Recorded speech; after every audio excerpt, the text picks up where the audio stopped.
नमस्कार। Enlighten classes लेकर आया है आपके लिए फिर से एक वेरी इंटरेस्टिंग साइंस चैप्टर। जी हाँ, और आज का हमारा अध्याय है फॉरेस्ट आवर लाइफलाइन। जंगल हमारी जीवन रेखा। ये शीर्षक ही अपने आप में बहुत कुछ कहता है। बिल्कुल। जब हम जंगल या फॉरेस्ट की बात करते हैं तो हमारे दिमाग में क्या आता है? एक बहुत बड़ा इलाका है ना, जहाँ बहुत सारे मतलब हजारों लाखों पेड़ पौधे हैं और जंगली जानवर एक साथ रहते हैं। सही कहा। लेकिन ये दूसरा हिस्सा आर लाइफलाइन यानी हमारी जीवन रेखा, ये बहुत गहरा है। जैसे हमारे शरीर में नसें होती हैं जो खून पहुंचाकर हमें जिंदा रखती हैं, ठीक वैसे ही ये जंगल पूरी धरती के लिए और हमारे लिए जीवन रेखा का काम करते हैं। हमारा जीवन इन पर ही तो निर्भर है। बिल्कुल। सांस लेने के लिए जो ऑक्सीजन चाहिए वो कहाँ से आती है? जंगलों से। पीने के लिए पानी जो बारिश से मिलता है, उसे लाने में कौन मदद करता है? जंगल। भोजन, लकड़ी, यहाँ तक कि बहुत सी दवाइयाँ, सब कुछ। तो इसीलिए ये अध्याय सिर्फ परीक्षा के लिए नहीं, बल्कि ये समझने के लिए भी बहुत जरूरी है कि हमें अपने पर्यावरण को क्यों बचाना चाहिए। हाँ, और हम कोशिश करेंगे कि इस चर्चा में कुछ ऐसी बातें सामने आएं जो सोचने पर मजबूर करें। जैसे, क्या कभी सोचा है कि अगर जंगल ना हो तो क्या होगा? या फिर जंगल में रहने वाले जानवर एक दूसरे पर कैसे निर्भर रहते हैं, ये सब हम आज समझेंगे। तो चलिए शुरू करते हैं हमारी पहली स्लाइड से। बिल्कुल।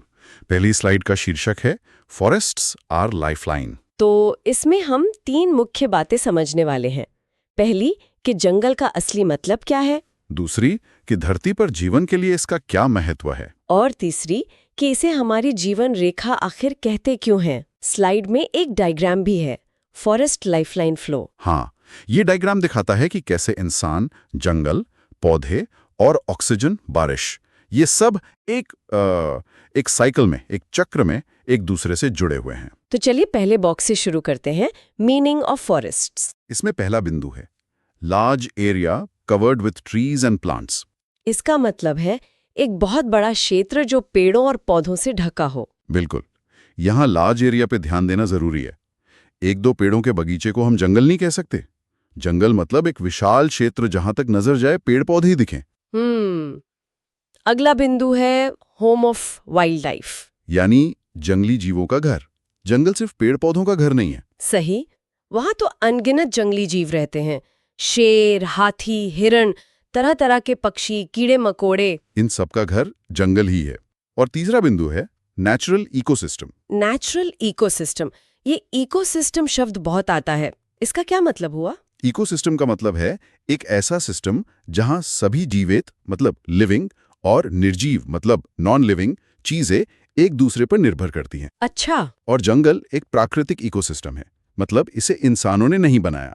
ये प्रकृति में अपने आप बना है और अपने आप चलता है। अब आते हैं दूसरे बॉक्स पर, importance for life on earth, धरती पर जीवन के लिए इसका महत्व। पहला बिंदु, फूड। भोजन, ये तो सीधा सा है। जंगलों से हमें तरह तरह के फल, शहद, मसाले और भी बहुत कुछ मिलता है। बिल्कुल। फिर है मेडिसिन। दवाइयाँ, कई दवाइयाँ तो सीधे पौधों से मिलती हैं, जैसे तुलसी, नीम, आंवला। और कई आधुनिक दवाइयों का स्रोत भी जंगल के पौधे ही होते हैं। अगला है शेल्टर। शेल्टर यानी रहने की जगह। जानवरों को तो घर मिलता ही है, और इंसानों को भी घर बनाने के लिए लकड़ी और दूसरी चीजें जंगल से ही मिलती हैं। अब ये अगला बिंदु बहुत महत्वपूर्ण है, वाटर साइकिल। वाटर साइकिल यानी जल चक्र। जंगल बादलों को आकर्षित करके बारिश लाने में मदद करते हैं, जिससे हमें नदियों और जमीन के नीचे पानी मिलता है। ये कैसे होता है? क्या पेड़ सच में बादलों को खींचते हैं एक तरह से? हाँ, पेड़ों की पत्तियों से लगातार पानी भाप बनकर उड़ता रहता है, जिसे ट्रांसपिरेशन कहते हैं। ये नमी ऊपर जाकर बादल बनाने में मदद करती है और फिर बारिश होती है। तो जंगल अपने लिए बारिश का इंतजाम खुद करते हैं। वाह। और आखिरी बिंदु है सॉइल प्रोटेक्शन, मिट्टी की सुरक्षा। ये भी बहुत जरूरी है। देखिए, पेड़ों की जो जड़ें होती हैं वो मिट्टी को कसकर पकड़ लेती हैं। अच्छा। इससे जब तेज हवा चलती है या बाढ़ आती है तो मिट्टी अपनी जगह से बहकर नहीं जाती। इसी को सॉइल एरोजन का रुकना कहते हैं। तो अब हम तीसरे बॉक्स पर आते हैं जो इन सब बातों को जोड़ता है, वाई लाइफलाइन, इसे जीवन रेखा क्यों कहते हैं? पहला कारण, गिव ऑक्सीजन। ये तो हम सब जानते हैं। पेड़ फोटोसिंथेसिस की प्रक्रिया में हवा से कार्बन डाइऑक्साइड लेते हैं और बदले में हमें सांस लेने के लिए ऑक्सीजन देते हैं। इसके बिना तो जीवन संभव ही नहीं है। बिल्कुल। दूसरा बिंदु, ब्रिंग रेनफॉल। ये हमने अभी वाटर साइकिल में समझा। जंगल है तो बारिश है, और बारिश है तो पानी है। तीसरा, मेंटेन क्लाइमेट, यानी जलवायु को नियंत्रित करना। जंगल तापमान को कंट्रोल में रखते हैं। मतलब जहां जंगल होते हैं वहां ना तो बहुत ज्यादा गर्मी पड़ती है और ना ही बहुत ज्यादा सर्दी, एक संतुलन बना रहता है। और आखिरी बिंदु है सपोर्ट बायोडाइवर्सिटी। बायोडाइवर्सिटी, ये शब्द दो हिस्सों से बना है। बायो यानी जीवन और डाइवर्सिटी यानी विविधता। तो इसका मतलब हुआ जीवों की विविधता। बिल्कुल। जंगल में तरह तरह के अलग अलग किस्म के पेड़ पौधे और जानवर रहते हैं और ये विविधता ही प्रकृति का संतुलन बनाए रखने के लिए बहुत जरूरी है। तो इन सभी पॉइंट्स को मिलाकर एक बहुत ही जरूरी की एग्जाम लाइन बनती है। हाँ, ये लाइन है, forests are called the lifeline of earth because they maintain ecological balance and support all forms of life. इसका मतलब हुआ कि जंगलों को पृथ्वी की जीवन रेखा कहा जाता है क्योंकि वे पारिस्थितिक संतुलन बनाए रखते हैं और जीवन के सभी रूपों का समर्थन करते हैं। ये एक बहुत ही सटीक परिभाषा है और अक्सर परीक्षा में पूछी जाती है। इसे याद रखना बहुत जरूरी है। तो हमने ये समझ लिया कि जंगल क्या है और हमारी जीवन रेखा क्यों है। अब इसी को थोड़ा और गहराई से समझते हैं और देखते हैं कि एक जंगल की बनावट कैसी होती है। बिल्कुल। हमारा अगला टॉपिक यही है, स्ट्रक्चर ऑफ अ फॉरेस्ट। जैसे एक इमारत में अलग अलग मंजिलें होती हैं, ग्राउंड फ्लोर, फर्स्ट फ्लोर, वैसे ही जंगल की भी अलग अलग परतें, मतलब लेयर्स होती हैं। हम उन्हीं परतों के बारे में अब जानेंगे। स्लाइड में एक डायग्राम भी है जिसमें 3 मुख्य परतें दिखाई गई हैं, कैनोपी, अंडरस्टोरी और फॉरेस्ट फ्लोर। हाँ, और ये डायग्राम एग्जाम के लिहाज से बहुत जरूरी है। इसे बनाने की प्रैक्टिस करनी चाहिए। तो सबसे ऊपरी परत से शुरू करते हैं, कैनोपी। कैनोपी, इसके बारे में 2 बातें लिखी हैं। पहली, रिसीव्स मैक्सिमम सनलाइट। इसका मतलब है कि इसे सबसे ज्यादा धूप मिलती है। और दूसरी, फॉर्म्स रूफ ऑफ फॉरेस्ट, यानी ये जंगल की छत बनाती है। तो ये कैनोपी है क्या असल में? ये जंगल की सबसे ऊपरी परत है जो सबसे ऊंचे ऊंचे पेड़ों की शाखाओं और पत्तियों से बनती है। ये सब मिलकर एक हरी चादर या छत जैसी बना लेती हैं। अच्छा, और क्योंकि ये सबसे ऊपर है तो जाहिर है सारी धूप इसी पर पड़ती है। बिल्कुल। और यहीं पर बहुत से जीव रहते भी हैं, जैसे बंदर, लंगूर और कई तरह के रंग बिरंगे पक्षी। ये उनका घर है। तो कैनोपी के नीचे क्या है? कैनोपी के नीचे की मंजिल है अंडरस्टोरी। अंडरस्टोरी, इसके बारे में लिखा है पार्शियल सनलाइट। पार्शियल मतलब थोड़ी बहुत, क्योंकि ऊपर कैनोपी की छत ज्यादातर धूप को रोक लेती है, तो यहाँ नीचे तक छन छन कर बहुत कम धूप पहुंचती है। और अगला बिंदु है एनिमल्स एंड बर्ड्स शेल्टर, यानी जानवरों और पक्षियों के छिपने की जगह। इस परत में छोटी झाड़ियां और मध्यम ऊंचाई के पेड़ होते हैं। तो ये कई जानवरों जैसे हिरण, तेंदुए और कई पक्षियों के लिए छिपने और आराम करने की एक सुरक्षित जगह बन जाती है। बिल्कुल, ये जंगल का शांत रिहायशी इलाका है। और अब आते हैं सबसे निचली परत पर, जमीन पर, जिसे कहते हैं फॉरेस्ट फ्लोर, जंगल का फर्श। इसके बारे में पहला बिंदु है dead leaves, humus, dead leaves. हाँ, यहाँ पर गिरी हुई पत्तियां, मरी हुई टहनियां और मरे हुए जानवरों के अवशेष पड़े रहते हैं। यहाँ अंधेरा और नमी बहुत होती है क्योंकि धूप तो ना के बराबर पहुंचती है। यहाँ एक शब्द है ह्यूमस, ये क्या होता है? ह्यूमस, ये बहुत जरूरी है। ये जो सड़ी गली पत्तियां और दूसरी जैविक चीजें होती हैं, वो गलकर एक गहरे भूरे या काले रंग की खाद में बदल जाती हैं। इसी को ह्यूमस कहते हैं। अच्छा, तो ये मिट्टी को उपजाऊ बनाती होगी। बहुत ज्यादा उपजाऊ। ये मिट्टी के लिए सबसे अच्छी खाद है। फॉरेस्ट फ्लोर का अगला बिंदु है डीकंपोजर्स। डीकंपोजर्स यानी अपघटक। ये वो छोटे छोटे जीव हैं जैसे केंचुए, फंगस, बैक्टीरिया, जो यहाँ फॉरेस्ट फ्लोर पर रहते हैं। और ये करते क्या हैं? यही तो जंगल के सफाई कर्मचारी हैं। ये इन सभी मरी हुई चीजों को, मतलब पत्तियों, टहनियों, मरे हुए जानवरों को सड़ाकर वापस पोषक तत्वों, न्यूट्रिएंट्स में बदल देते हैं। डीकंपोजर्स मरे हुए जीवों को पोषक तत्वों में बदलते हैं वो पोषक तत्व ह्यूमस बनकर मिट्टी में मिल जाते हैं और फिर पेड़ उन्हीं पोषक तत्वों को अपनी जड़ों से खींचकर बड़े होते हैं। ये चक्र चलता रहता है। इसी को न्यूट्रिएंट रिसाइक्लिंग कहते हैं। मतलब जंगल में कुछ भी बर्बाद नहीं होता, हर चीज वापस काम आ जाती है। एकदम सही। तो ये है जंगल का 3 मंजिला स्ट्रक्चर, कैनोपी, अंडरस्टोरी और फॉरेस्ट फ्लोर। और ये तीनों परतें मिलकर ही जंगल का पूरा सिस्टम बनाती हैं। तो चलिए अब इसी सिस्टम के घटकों यानी कंपोनेंट्स के बारे में जानते हैं। हाँ, हमारा अगला टॉपिक है कंपोनेंट्स ऑफ फॉरेस्ट इकोसिस्टम।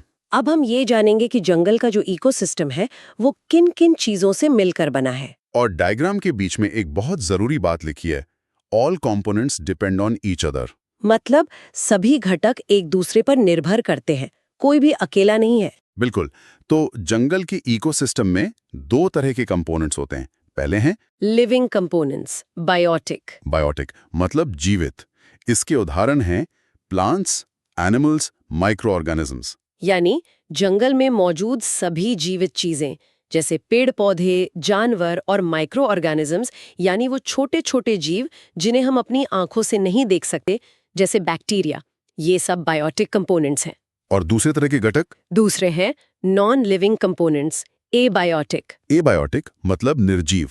इसके उदाहरण हैं एयर, वाटर, सॉइल, सनलाइट। हाँ, जंगल में मौजूद सभी निर्जीव चीजें जैसे हवा, पानी, मिट्टी और सूरज की रोशनी, ये सब एबायोटिक कंपोनेंट्स हैं।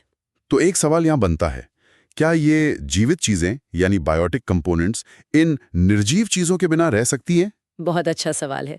सोचकर देखिए, क्या पौधे पानी और धूप के बिना जिंदा रह सकते हैं? नहीं, बिल्कुल नहीं। क्या कोई भी जानवर हवा के बिना सांस ले सकता है? नहीं। नो घटकों से मिलकर बनता है। और एग्जाम के लिए भी ये पॉइंट बहुत जरूरी है। एग्जाम पॉइंट है, living and non living components together form a forest ecosystem. ये इकोसिस्टम की एक सटीक परिभाषा है और इस पर 1 नंबर का सवाल बन सकता है। बिल्कुल।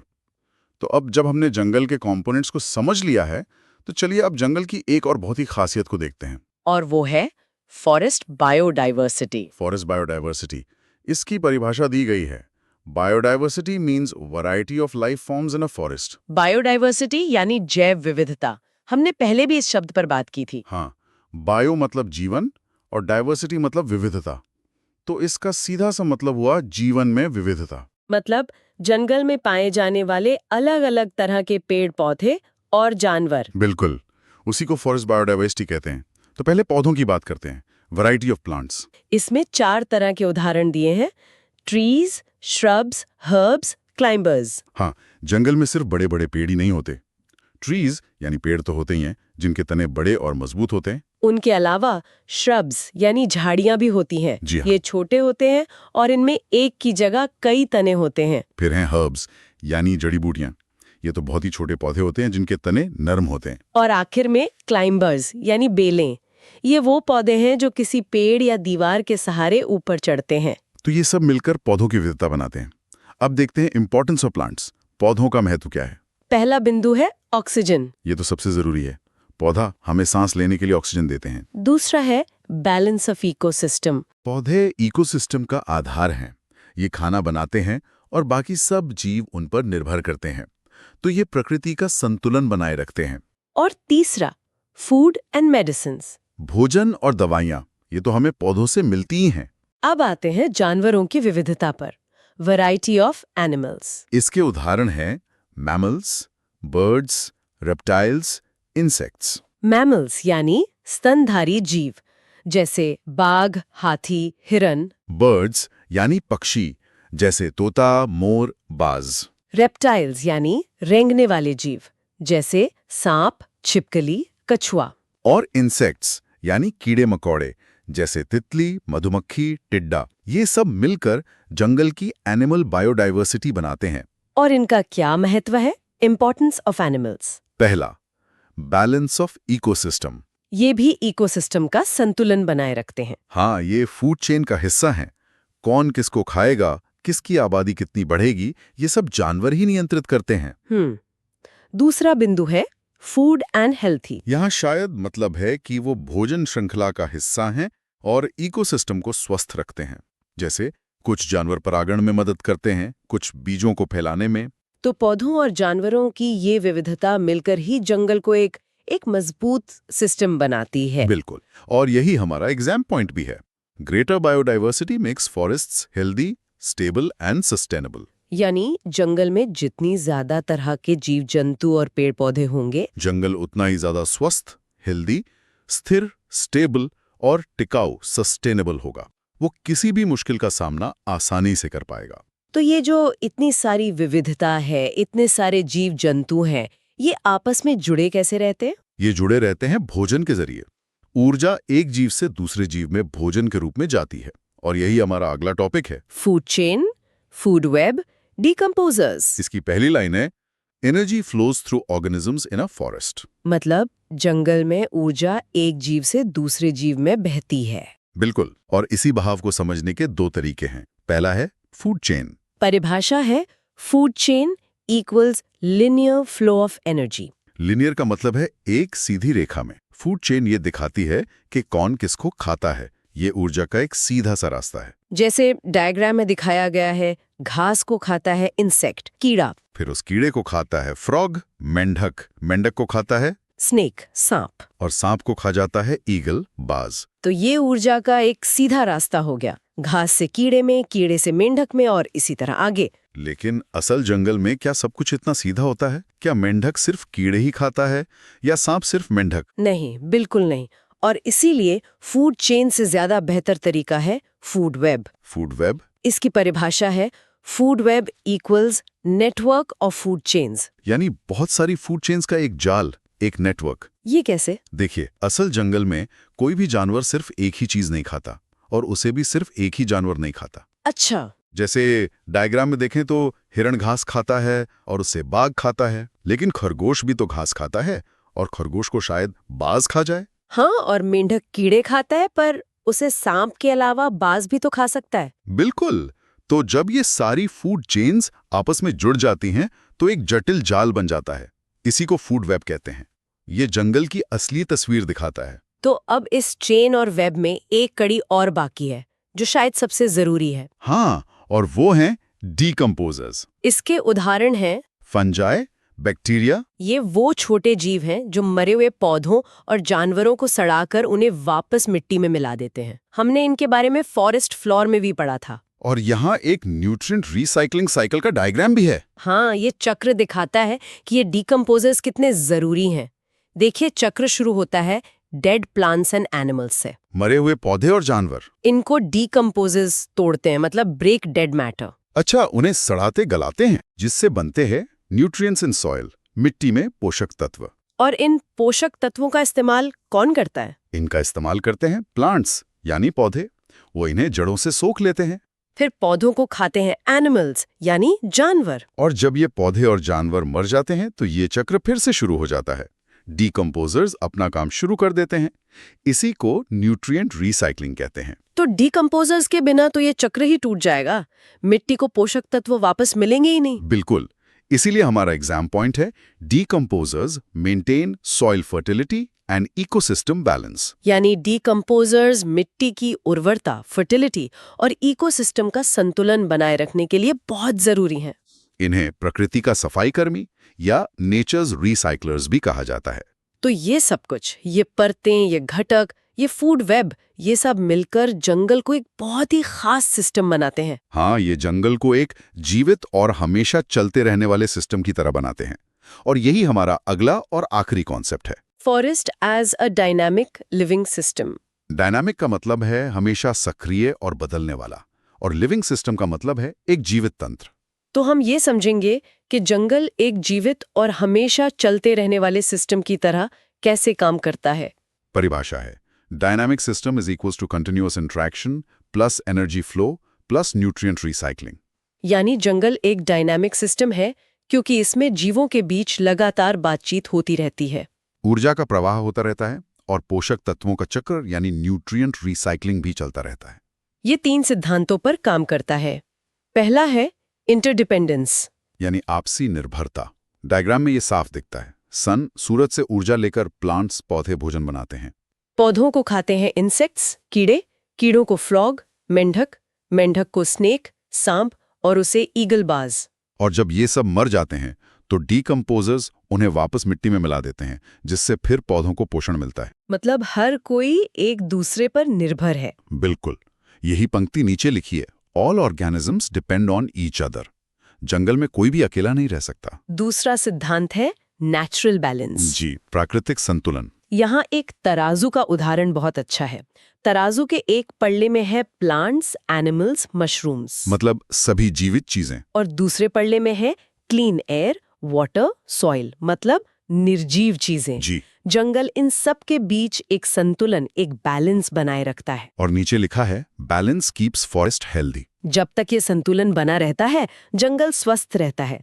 अगर एक भी चीज कम या ज्यादा हुई तो संतुलन बिगड़ जाता है। और तीसरा और शायद सबसे अद्भुत सिद्धांत है सेल्फ सस्टेनिंग। सेल्फ सस्टेनिंग यानी आत्मनिर्भर, जो खुद को चला सके। इसका क्या मतलब हुआ? इसका मतलब है कि जंगल को चलने के लिए बाहर से किसी मदद की जरूरत नहीं होती। डायग्राम में देखिए, सूरज, पौधे, जानवर, डीकम्पोजर और मिट्टी, ये सब मिलकर एक ऐसा चक्र बनाते हैं जो अपने आप चलता रहता है। बिल्कुल, उसे किसी इंसान की जरूरत नहीं है चलाने के लिए। इसीलिए कहा गया है फॉरेस्ट रन्स नेचुरली, जंगल प्राकृतिक रूप से चलता है।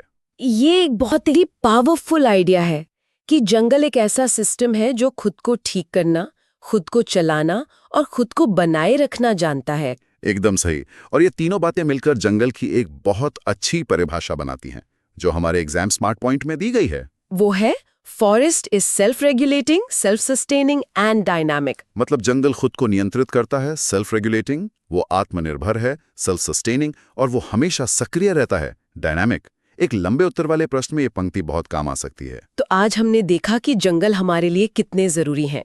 ये सिर्फ पेड़ पौधों और जानवरों का घर नहीं, बल्कि हमारी अपनी जीवन रेखाएं हैं। इसलिए हमें इनकी रक्षा करनी चाहिए। बिल्कुल। अगर आपको वीडियो अच्छा लगा हो तो वीडियो को लाइक, चैनल को सब्सक्राइब और अपने दोस्तों के साथ शेयर करें।